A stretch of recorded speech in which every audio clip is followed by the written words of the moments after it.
你坐喺電腦前面，嘗試喺搜尋引擎器裏邊輸入 How to forget， 自動彈出嘅第一個聯想語句，亦即係全球被搜尋次數最多嘅語句，係 How to forget someone。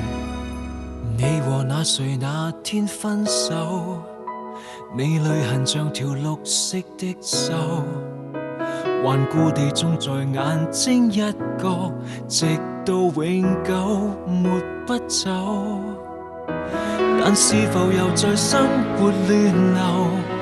你那新生你也必須接受，就算多悔疚，自責別太久，不要戀戀心裏那個傷口。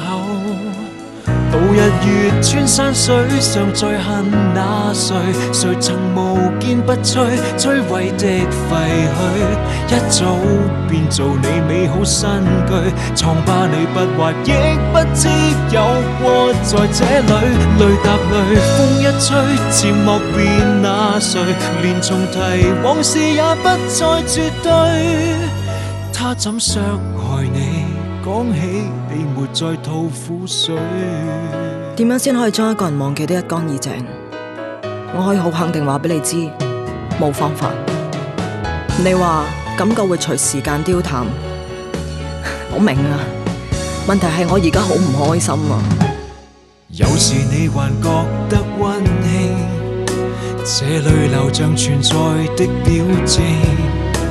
沒有恨過便更加諷刺，白過半生冷清清，將突然忘掉尊姓大名，卻記得他教你差點喪命。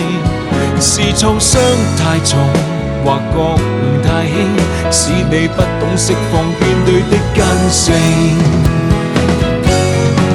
到日月穿山水，尚在恨那誰？誰曾無堅不摧，摧毀的廢墟，一早變做你美好新居。瘡疤你不畫，亦不知有過在這裏。淚答淚，風一吹，漸莫變那誰？連重提往事也不再絕對。他怎傷害你？感恩替代了那苦水。誰沒兩個致命舊愛侶？不見得就要聽到春天也恐懼。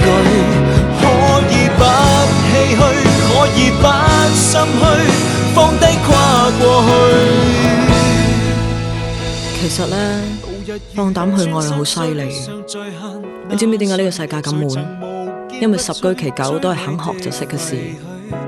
放膽去愛唔同，放膽去愛係學唔嚟嘅，唔係人人得嘅。而你竟然識啦！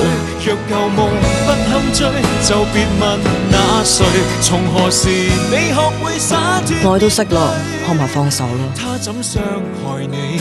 可否就當做老天完整你那沒挫敗波折一生之旅，功德圓滿方可愛下去，大笑歸去。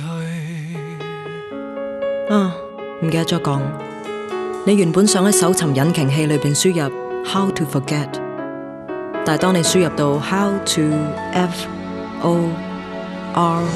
forget 嘅時候，搜尋器會自動彈出一句 How to forgive yourself。